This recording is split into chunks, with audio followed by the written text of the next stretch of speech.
Hey everybody, Crystal Johnson with the Millionaire Launchpad, and just literally hanging out. There's my dog right there. And I want to talk about the different coaching types. And I think it's really important. I was thinking about this the other day. I've had lots of mentors and support, and it's really good to understand the type of support that you're looking for, the type of coach you're looking for. And a lot of coaches, honestly, don't even know how to identify themselves. They're not clear on that. And I know that was me for a long time. So on the coach side, it's like get clear on how you coach people, how you serve people. And it's not about becoming someone else, it's about enhancing what you already have. So I thought a really good parallel, for those who don't know, I was in corporate America and I did professional sales, so cold calling and selling. And I read lots and lots of sales books. And the one that I really like is called, I know it looks backwards, but The Challenger Sell. And I love this. It was the most important advance in selling for many years. So the cool thing about The Challenger Sell is it talks about the different types of salespeople. And so similarly, I feel like there's different types of coaches. Now, this book talks to you about becoming a particular type, but if that's not who you are, that doesn't make sense. It's just good to know so that you can resonate to the right people. Does that make sense? It's good to know, like personality assessments, I'm obsessed with them. It's kind of just good to know because it helps you better explain who you are and your personality. Like obviously not all of it might be applicable to you, but a lot of it is. When you're reading it, you're like, oh, okay. And as a coach and as a personal brand, it's so important, y'all, to understand who you are, how you coach, what your style is, and then to attract the right people that are going to benefit the most from that. Because certain people might not benefit from your type. Okay, so let's talk about the 5 types. And I'm just literally going to use the types that they have from this book because I think there's so many parallels. And I love curating. Like, why come up with more stuff when I think this is perfect? So they talk about, and I'll tell you which one they say is the best. Like, well, if you haven't figured it out, it's the Challenger, right?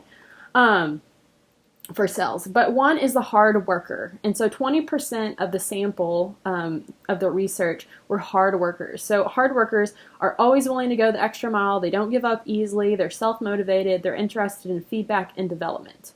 Okay. So the hard worker, and you can have some combination of these. It's just maybe you're more predominant in one than the other.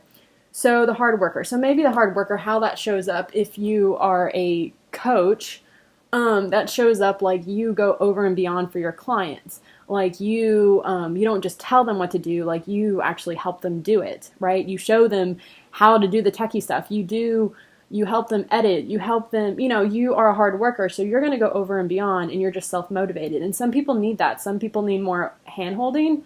So maybe that's the coach for you. If they're like, and you can ask them, you can be like, I know I'm the type of person that needs more hand-holding, right?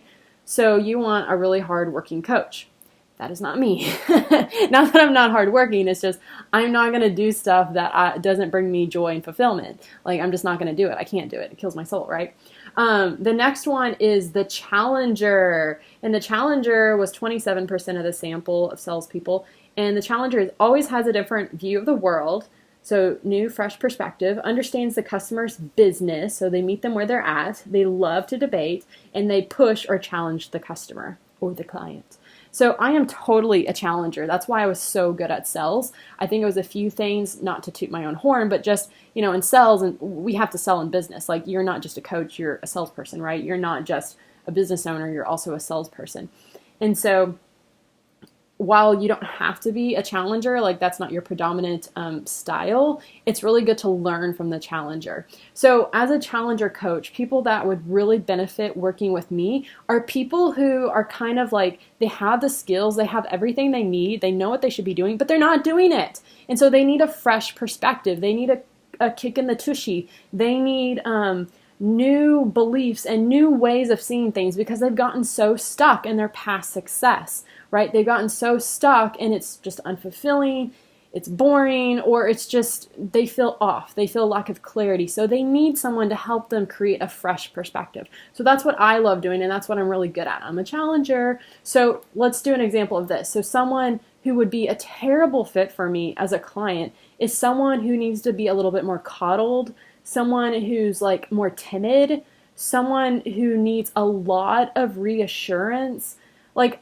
I tell people the truth, and a lot of times I point out the good in people and I'll tell you, like, you are really good at this. Like, I think you underestimate this and we can maximize this, right? But it's not like I feel like I need to do it all the time for my clients. And some people need that, like, constant reassurance, and that's just exhausting, right? It's like really truly call out what's they're missing and what's really good about them, but it's not like I feel obligated to do it all the time. And sometimes clients need that, and there's nothing wrong with that. You just maybe should find someone who is like the next type, the relationship builder, okay? The relationship builder, this is 21% of the sample. So you see it's pretty evenly distributed, actually.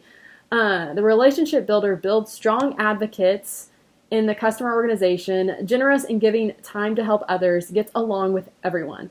I can think of so many relationship builders that are coaches. Like, they are so good at building a relationship, and they can keep that relationship forever. They're the people that are really good at creating a very, very engaged audience, and like creating like a safe space for people. Like, I find there's a lot of relationship builders as coaches, like, versus the challenger. I feel like the challenger is more like edgy and more like, this is a brand new idea, and like certain people will like jump on board, and it's more of a movement than like a safe space, if that makes sense.